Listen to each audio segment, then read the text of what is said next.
Hello friends, नमस्कार and welcome to समाधान। साथियों, उम्मीद है कि आप सब अच्छे होंगे और साथ ही साथ आपकी स्टडी भी अच्छे से चल रही होगी। अखिल भारतीय आयुर्विज्ञान संस्थान, अगर आप गवर्नमेंट जॉब की तैयारी कर रहे हैं और अगर खास करके बात करें बिहार के संदर्भ में, तो देखिए बिहार में भी कोई एग्जाम हो नहीं रहा। बीएसएससी का हालत आप लोग देख ही रहे हैं। तो आप सबके लिए एक यहाँ पे बढ़िया अपॉर्चुनिटी है। इसमें ऑल इंडिया में आपकी पोस्टिंग होती है, इवन पटना में भी पोस्टिंग होगी। और इसमें कई सारे पद हैं। टोटल मैं आपको बता दूं कि 59 टाइप के यहाँ पे पोस्ट है। और एक और अच्छी बात ये है ना कि जिस तरीके से आप लोग एग्जाम का इंतजार करते हैं बिहार में, यहाँ पे आपको नोटिफिकेशन के साथ एग्जाम डेट भी दे दिया गया है कि कब आपका एग्जाम होगा। तो यानी कि आप फॉर्म भरेंगे और आपके पास टारगेट भी रहेगा कि आपका इस दिन एग्जाम होने जा रहा है। डेट भी इसमें मेंशन है, सारा चीज हम लोग जानेंगे। और खास बात ये है कि इसमें कोई मेंस नहीं होगा आपका। इसमें आपका केवल सीबीटी एग्जाम होगा, कंप्यूटर बेस्ड टेस्ट। हाँ, कुछ पोस्ट के लिए आपको स्किल टेस्ट देखने को मिल सकते हैं, अलग अलग पोस्ट के लिए, जैसे यूडीसी हो गया, एलडीसी हो गया, तो इसमें टाइपिंग होगा। बाकी जिनमें स्किल नहीं है, केवल सीबीटी के आधार पर चयन होगा। हालांकि इनका भी मेरिट सीबीटी के आधार पर बनेगा, ये केवल टाइपिंग क्वालिफाइंग इन नेचर रहेगा। तो इसमें आपको लेवल 2 से लेकर लेवल 7 तक के पद देखने को मिलेंगे, यानी कि 4600 ग्रेड पे तक का, जैसे कि बिहार में एसओ का पद है। और 10वीं से लेकर के स्नातक तक सभी के लिए इसमें पोस्ट है। चूंकि 59 टाइप का पोस्ट है, तो मैं इसमें सबसे पहले कुछ ऐसे पोस्ट जो टेक्निकल है उनको कवर नहीं करूंगा। यहाँ पे ऐसे पोस्ट में सामान्यतः बताऊंगा, क्योंकि अगर 59 टाइप के पोस्ट को बताने लगा तो ये वीडियो हो सकता है कि 40-50 मिनट तक चला जाए। इसलिए यहाँ पे ऐसे पोस्ट को मैं काउंट करूंगा कि जो सामान्य 10th स्नातक वाले भर सके। तो चलिए एक करके सारी जानकारी को समझते हैं। सबसे पहले तो मैं आपको टाइमलाइन बता दूं। और देखिए, ये एम्स की रिक्रूटमेंट है, सीआरई 5 कॉमन रिक्रूटमेंट एग्जामिनेशन। और आप ही में से कई सारे अभ्यर्थी रिक्वेस्ट कर रहे थे, कोई सिन्हा जी थे, उनका भी रिक्वेस्ट आ रहा था। तो चलिए, उनकी वजह से आप सभी को भी पता चल जाएगा कि कौन सा फॉर्म है और कौन कौन से लोग भर पाएंगे। सबसे पहले यहाँ पे टाइम फ्रेम को देख लेते हैं। तो देखिए, 13 जून से ही फॉर्म स्टार्ट है और 3 जुलाई तक आप लोग इस फॉर्म को भर पाएंगे। ठीक है। और इसमें आपको मैं देखिए एग्जाम डेट भी बताता हूँ। कंप्यूटर बेस्ड टेस्ट का एग्जाम डेट कब से है, तो 25 जुलाई से 27 जुलाई टेंटेटिव दे दिया गया डेट, यानी कि फॉर्म के साथ आपका एग्जाम का डेट भी आ गया है। तो ये आपके लिए एक महत्वपूर्ण डेट है। अब सबसे पहले मैं आपको पोस्ट और क्वालिफिकेशन ही बताता हूँ, ताकि जो क्वालिफिकेशन नहीं रखते हैं वो, उनकी समय वेस्ट नहीं जाएगी। अगर जिनकी क्वालिफिकेशन है वो अपने वीडियो को पूरे देखेंगे। अब चलिए, यहाँ पे हम लोग छोड़ते हैं। ये टेक्निकल पोस्ट है, इसमें आपको न्यूट्रिशन वाला डिग्री चाहिए, तो इसको हम लोग, अगर आपका रिक्वेस्ट आएगा तो बाद में देख लेंगे। ये भी लेवल 6 लेवल 7 की जॉब्स हैं। चलते हैं जो सिंपल क्वालिफिकेशन वाले हैं, चाहे 10th हो, 12th हो, ग्रेजुएशन हो, उसके बारे में देखते हैं। सबसे पहले यहाँ पे देखिएगा, तो ये है आपका वार्डन का। इसमें 18 से 27 साल एज चाहिए। और मैं बता दूं आपको, यहाँ पे ओबीसी के 3 साल और एस टी को 5 साल का जो छूट मिलता है वो मिलेगा। लेवल 5 का ये जॉब है वार्डन का। इसमें आपका किसी भी स्ट्रीम से ग्रेजुएशन चाहिए।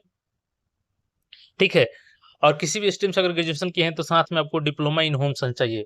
या अगर ये नहीं है तो आप सिंपली अगर होम साइंस से आपने ग्रेजुएशन किया है तो आप इसके लिए एलिजिबल होंगे। और इसके साथ देखिएगा, तो 2 इयर्स का एक्सपीरियंस आपकी होनी चाहिए और हिंदी में आपकी काम करने की नॉलेज होनी चाहिए। तो ये वार्डन का हो गया। अब इस सिलेक्शन के लिए एग्जाम क्या होगा वो चीज देखेंगे, चूंकि एक ही सीबीटी एग्जाम होगा और कुछ कुछ पोस्ट का आपका स्किल टेस्ट होगा। सेकंड नंबर जो पोस्ट देखिएगा, ये किसका है, तो असिस्टेंट का है। और ये लेवल 6 का जॉब है। इसमें मैक्सिमम 30 साल तक आप लोग अप्लाई कर पाएंगे। और चूंकि ये ग्रेजुएट लेवल जॉब है तो इसमें कम से कम आपका 21 साल एज होनी चाहिए। देखिए, minimum 3 years bachelor degree in any discipline. कोई भी ग्रेजुएट धारी अभ्यर्थी हैं तो वो इसके लिए एलिजिबल होंगे। और देखिए, सभी एम्स में, चाहे आईसीएमआर हो गया, हर जगह ये वैकेंसी है, पटना में भी इवेन है। तो ये हो गया आपका।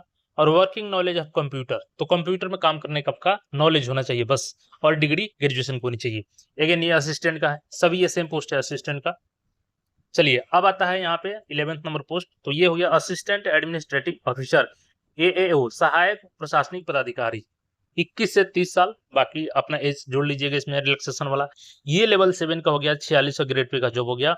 इसमें भी आपका ग्रेजुएशन किसी भी सब्जेक्ट से होनी चाहिए। अब यहाँ पे डिजराइबल, डिजराइबल में मतलब है कि इनको प्रेफरेंस दिया जाएगा, बट ऐसा नहीं है कि आप नहीं भर सकते हैं, आप भर सकते हैं कोई भी स्ट्रीम से ग्रेजुएशन किए हैं तो। ठीक है। और आपको कंप्यूटर में काम करने का नॉलेज होना चाहिए। तो ये एडमिनिस्ट्रेटिव असिस्टेंट ऑफिसर के लिए लेवल 7 का आप लोग भर सकते हैं, सारा चीज वही है। उसके बाद है जूनियर एडमिन ऑफिसर, यानी जूनियर एडमिनिस्ट्रेटिव ऑफिसर, लेवल 6 का ये जॉब है आपका। इसमें ग्रेजुएशन का डिग्री किसी भी स्ट्रीम से होनी चाहिए और प्रोफिशिएंसी मतलब कंप्यूटर में काम करने का नॉलेज होना चाहिए। ये सारा का सारा अलग अलग एम्स में देखिएगा, तो जूनियर एडमिनिस्ट्रेटिव ऑफिसर का है। इसके बाद चलिए हम लोग आते हैं तो ऑफिस असिस्टेंट के लिए आ जाता है, ये लेवल 6 का है। इसमें भी आपका ग्रेजुएशन किसी भी स्ट्रीम से होनी चाहिए, कोई भी डिग्रीधारी अप्लाई कर सकते हैं। इसमें आपका कंप्यूटर में काम करने का नॉलेज होना चाहिए। इसके बाद ऑफिस सुपरिटेंडेंट, ये लेवल 6 का ये भी है, और सबका देखिएगा एज 30 है, 21-30 जो ग्रेजुएशन वाले हैं, और इसमें भी बैचलर डिग्री आपकी होनी चाहिए। और ठीक है, यहाँ पे बैचलर डिग्री होनी चाहिए। 2 इयर्स एक्सपीरियंस यहाँ पे मांगा जा रहा है ऑफिस सुपरिटेंडेंट में। अब इसके बाद आइए तो data entry operator grade A, 18 से 27 साल, लेवल 4 का जॉब, 12th पास होनी चाहिए आपको। और इसमें आपका स्किल टेस्ट होगा, डाटा एंट्री ऑपरेटर के लिए आपका डाटा एंट्री का टेस्ट लिया जाएगा, ठीक है। तो ये आप टेस्ट में पास करने होंगे स्किल टेस्ट में, बाकी आपका मेरिट सीबीटी के आधार पर बनेगा। इसके बाद देखिएगा तो जूनियर एडमिनिस्ट्रेटिव असिस्टेंट लेवल 2 का है ये, 12th पास होनी चाहिए आपकी। और 12th पास के अलावा यहाँ पे देखिएगा आपको टाइपिंग टेस्ट लिया जाएगा, ठीक है। तो यहाँ पे स्किल टेस्ट आपका क्या होगा, typing test junior administrative assistant के लिए। अगर आपने 12th पास नहीं किया है, केवल 10th पास है, तो उसके लिए आपको 5 साल का एक्सपीरियंस होगा। लेकिन 12th पास है तो एक्सपीरियंस की कोई जरूरत नहीं है, आप टाइपिंग टेस्ट में पास करेंगे और सीबीटी में आधार पर आपका चयन हो जाएगा। ये फिर अगेन वही पोस्ट है, जूनियर एडमिनिस्ट्रेटिव ऑफिसर। आगे नीचे हम लोग चलते हैं। अब यहाँ पे आ जाइए तो जूनियर एडमिनिस्ट्रेटिव, इसी को एलडीसी भी बोला जाता है, लेवल 2 का। अगेन यहाँ पे वही क्वालिफिकेशन 12th पास और टाइपिंग टेस्ट आपका होगा, और बेसिक कंप्यूटर का लिटरेसी का नॉलेज होना चाहिए। एलडीसी को ही जूनियर एडमिनिस्ट्रेटिव असिस्टेंट यहाँ पे बोला गया है। लोअर डिवीजन क्लर्क भी इसको कहीं कहीं बोला जाता है, ठीक है। अब इसके बाद आते हैं हम लोग सीनियर एडमिनिस्ट्रेटिव असिस्टेंट, यानी अपर डिवीजन क्लर्क, जिसको आप लोग यूडीसी के नाम से जानते हैं। ये लेवल 4 का पोस्ट है, और इसमें आपका किसी भी स्ट्रीम से ग्रेजुएशन आपने किया है तो आप इस पोस्ट के लिए एलिजिबल होंगे। और इसमें आपका स्किल टेस्ट लिया जाएगा। टाइपिंग स्पीड आपको 35 वर्ड पर मिनट इंग्लिश में और 30 वर्ड पर मिनट हिंदी में, ठीक है। तो ये आपका टेस्ट यहाँ पे लिया जाएगा अपर डिवीजन क्लर्क, जैसे कि वही सेम पोस्ट है आपका, और इसमें 21 से 30 आपकी एज होनी चाहिए। नेक्स्ट पोस्ट की तरफ हम लोग चलते हैं, और इसमें देखते हैं, देखिए सारा वही पोस्ट है। अब ये इंजीनियरिंग वाला है तो इसको मैंने छोड़ दिया है। बाकी की तरफ चलते हैं, जो सिंपल क्वालिफिकेशन है वही बताऊंगा, बाकी टेक्निकल वालों के लिए अलग से बता दिया जाएगा अगर रिक्वेस्ट आएगा तो। अब यहाँ पे देखिए ये मैकेनिक एसी एंड रेफ्रिजरेटर का है, 18 से 40 साल तक आप लोग भर पाएंगे, लेवल 2 का है। इसमें आपको मैट्रिक पास होनी चाहिए, और चूंकि टेक्निकल चीजें है थोड़ा सा इसमें आईटीआई आपका होना चाहिए रेफ्रिजरेटर में, ठीक है। तो ये आप इसके लिए एलिजिबल होंगे। इसके अलावा यहाँ पे देखिएगा तो इलेक्ट्रीशियन, जो आईटीआई किए होंगे 10th के साथ, वो लोग एलिजिबल होंगे। ये लेवल 4 का जॉब है, अच्छा मौका है आपके पास। और यहाँ पे लेकिन आपसे एक्सपीरियंस मांगा जा रहा है 5 साल का, ठीक है। तो वो चीज़ देख लीजिएगा। बाकी यहाँ पे लाइनमैन इलेक्ट्रिकल का है, लेवल 2 का है, 10th पास और आईटीआई डिप्लोमा और एक्सपीरियंस 2 साल का। वायरमैन लेवल 2 का, इसमें 10th पास होनी चाहिए और डिप्लोमा या आईटीआई होनी चाहिए आपकी, ठीक है। वायरमैन का फिर वही है। इसके बाद देखिएगा तो गैस पंप मैकेनिक का है, इसमें 10+2 आपको एक्सपीरियंस होनी चाहिए, और अगर एक्सपीरियंस नहीं है तो 5 साल का, तो आपके पास आईटीआई डिप्लोमा इन मैकेनिकल होनी चाहिए इंजीनियरिंग में, और 3 साल का एक्सपीरियंस होनी चाहिए। इसके अलावा देखिएगा तो असिस्टेंट लॉन्ड्री सुपरवाइजर लेवल 4 का है, 18 से 30 साल तक। इसमें 12th पास होनी चाहिए plus diploma in dry cleaning laundry technology, और 2 साल का एक्सपीरियंस चाहिए आपका। अब देखिए यहाँ पे कैशियर का पोस्ट है, लेवल 4 का ही है, 21 से 30 साल। इसमें आपका कॉमर्स में ग्रेजुएट जो है वो लोग एलिजिबल होंगे। 2 साल का यहाँ पे एक्सपीरियंस आपसे मांगा गया है कैशियर के लिए, लेवल 4 का जॉब है ये।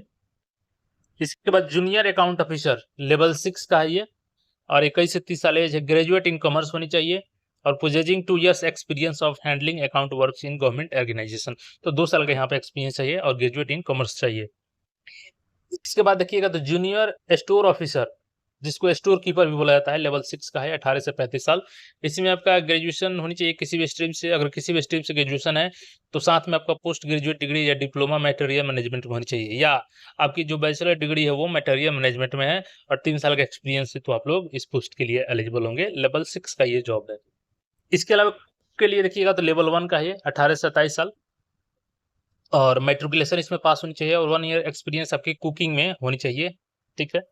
और डाइजेक्शन हॉल अटेंडेंट का है तो ये भी 10+2 पास होनी चाहिए आपकी, और 10+2 पास है, या इसके अलावा अगर 10th पास है तो फिर आपको एक्सपीरियंस चाहिए। तो इसके लिए आप लोग लेवल 2 के लिए अप्लाई कर सकते हैं। अगर 12 पास है तो कोई एक्सपीरियंस की जरूरत नहीं है, सारी पोस्टें वही है। इसके अलावा देखिए 31 नंबर पोस्ट है office attendant grade second level 1 का, इसमें 10th या ITI पास है तो आप एलिजिबल होंगे 18 से 30 साल। इसके अलावा देखिएगा इसमें तो PA टू प्रिंसिपल यानी पर्सनल असिस्टेंट की बात करें हम लोग, दोनों पर्सनल असिस्टेंट ही है, 18 से 30 साल, लेवल 6 का जॉब है। इसमें ग्रेजुएशन किसी भी स्ट्रीम से होनी चाहिए, प्लस स्किल टेस्ट आपका जो होगा वो 10 मिनट में 100 वर्ड पर मिनट होगा आपका, और ट्रांसक्रिप्शन आपका 40 मिनट का इंग्लिश और 55 मिनट का हिंदी का होगा। डिजराइबल है कि डिप्लोमा सर्टिफिकेट, मतलब कि इनको प्रेफरेंस दिया जाएगा, ठीक है। तो ये हो गया लेवल 6 का पर्सनल असिस्टेंट, ये भी ग्रेजुएशन वाले कोई भी भर सकते हैं। देखिए उसी को यहाँ पे प्राइवेट सेक्रेटरी बोला गया है, लेकिन ये लेवल 7 का है चूंकि लेवल 6 का था। तो यहाँ पे आपका ग्रेजुएशन इन एनी स्ट्रीम हो गया, फिर यहाँ पे भी स्किल टेस्ट आपका लिया जाएगा, ठीक है। इसके अलावा स्टेनोग्राफर लेवल 4 का है, 18 से 27 साल, 12th पास होनी चाहिए, प्लस आपकी टेस्ट यहाँ पे स्किल टेस्ट ली जाएगी स्टेनोग्राफी वाली, तो वो चीज ध्यान रखिएगा। अब देखिए अभी भी बहुत सारे पोस्ट है जिसका मैं जिक्र नहीं किया हूँ, उनको अलग वीडियो में देख लिया जाएगा क्योंकि लंबा वीडियो हो जाएगा। अब चलिए इसकी क्वालिफिकेशन तो बता ही दिया हमने, एग्जाम का पैटर्न समझ लेते हैं, बाकी चीजों को समझ लेते हैं ताकि जल्द से जल्द इस वीडियो को निपटाया जाए। अब देखिए यहाँ पे कंप्यूटर बेस्ड टेस्ट का बात करें तो 90 मिनट का आपका टेस्ट लिया जाएगा। इसमें 100 MCQ आपसे पूछे जाएंगे, 400 मार्क्स, प्रत्येक क्वेश्चन के लिए सही उत्तर के लिए 4 मार्क्स मिलेगा आपको। और 20 क्वेश्चन आपका जीके का होगा, जीके जीएस का 20 क्वेश्चन होगा आउट ऑफ 100 में, बचे 80 क्वेश्चन। तो जो आपके 80 क्वेश्चन होंगे वो किससे होंगे, देखिए जो 20 क्वेश्चन होगा आपका जीके, एप्टीट्यूड और जनरल कंप्यूटर्स रहेगा, ठीक है। और 80 क्वेश्चन आपका related to the domain of respective group, यानी कि जिसके लिए आप एग्जाम देंगे उसके आधार पे आपका यहाँ पे तय होगा 80 प्रश्न। और देखिए इसमें खास बात यह है ना कि जो क्वेश्चन पेपर होगा आपको 5 सेक्शन में डिवाइड रहेगा, और प्रत्येक अलग अलग सेक्शन के लिए 18 मिनट मिलेगा। यानी एक सेक्शन ओपन हुआ आपका ऑनलाइन में तो केवल 18 मिनट उसी में यूज करेंगे, उसके बाद वो लॉक हो जाएगा, फिर अगला सेक्शन आपका खुलेगा, यानी प्रत्येक के लिए सेपरेट 18 मिनट, 18-25-90 आपको मिनट मिलेगा यहाँ पे। से एक चीज और यहाँ पे ध्यान दीजिएगा, जैसे कि जो 10th क्वालिफिकेशन है, 12th क्वालिफिकेशन है, इसमें जो क्वेश्चन का मीडियम होगा हिंदी इंग्लिश दोनों होगा, लेकिन जो ग्रेजुएट लेवल है उसमें केवल इंग्लिश में आपको क्वेश्चन रहेगा, ये चीज ध्यान रखिएगा। यहाँ पे प्रत्येक सही उत्तर के लिए 4 अंक, 1/4 निगेटिव है आपका यहाँ पे। और जो बिहार में क्वालिफाइंग मार्क्स है, जैसे कि जनरल के लिए 40%, EWS के लिए 35%, OBC के लिए 30%, SC/ST के लिए यहाँ 30% देखिएगा, तो ये चीजें यहाँ पे भी लागू है। अब चलिए यहाँ पे 80 क्वेश्चन किस सब्जेक्ट्स होगा, तो देखिए मान चलिए कि जूनियर एडमिनिस्ट्रेटिव ऑफिसर है, असिस्टेंट एडमिनिस्ट्रेटिव ऑफिसर है, या ऑफिस असिस्टेंट है, तो इसमें आपका 80 क्वेश्चन, 20 क्वेश्चन तो आपका जीके से हो जाएगा, कंप्यूटर नॉलेज हो जाएगा, एप्टीट्यूड हो जाएगा। इसमें आपका जनरल एडमिनिस्ट्रेटिव से क्वेश्चन आएंगे, CCS रूल से रहेंगे, FRSR बेसिक कंप्यूटर से रहेगा, और इसमें स्किल टेस्ट आपका होगा, ठीक है, मीडियम इंग्लिश रहेगा। डाटा एंट्री ऑपरेटर में आपका 80 क्वेश्चन जनरल मैथ्स और इंग्लिश से रहेगा, स्किल टेस्ट होगा, बाइलिंगुअल होगा चूंकि 12th पास है जैसे मैंने बताया आपको। इसके बाद आ जाइए आगे, इसमें बताते हैं जैसे असिस्टेंट लॉन्ड्री सुपरवाइजर, तो इसमें ड्राई क्लीनिंग और लॉन्ड्री टेक्नोलॉजी से 80 क्वेश्चन आएगा, और 20 क्वेश्चन जीके जीएस कंप्यूटर से। कैशियर वाला और जूनियर अकाउंट ऑफिसर का देखिएगा, तो इसमें आपका अकाउंट एंड बुक कीपिंग से आपका 80 क्वेश्चन रहेगा, और 20 जीके जीके कंप्यूटर से। स्टोर कीपर में आपका मटेरियल मैनेजमेंट और store keeping and related rule से 80 क्वेश्चन रहेगा। और इसके बाद से देखिएगा तो जो पर्सनल असिस्टेंट का है, स्टेनोग्राफर का है, प्राइवेट सेक्रेटरी का है, लेवल 6, लेवल 7, लेवल 4, इसमें आपको 80 क्वेश्चन जनरल मैथ्स और इंग्लिश से रहेगा। अब वार्डन का देख लीजिए, तो वार्डन में आपका जनरल मैथ्स एंड इंग्लिश रहेगा, इसमें कोई स्किल टेस्ट नहीं है। और इसके बाद से देखिएगा बहुत सारे जो पोस्ट हैं, अभी अलग से उसका वीडियो बना लिया जाएगा, ठीक है, क्योंकि लंबा वीडियो हो जाएगा। और अच्छा एक चीज देख लीजिए, यहाँ पे जो एप्लीकेशन फी है ना, ये थोड़ा बहुत ज्यादा है।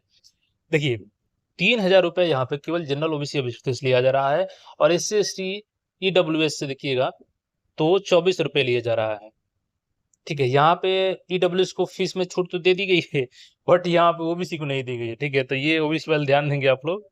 और SC/ST को EWS को एक कैटेगरी में रखा गया, यहाँ पे 24 फीस लगाया जा रहा है।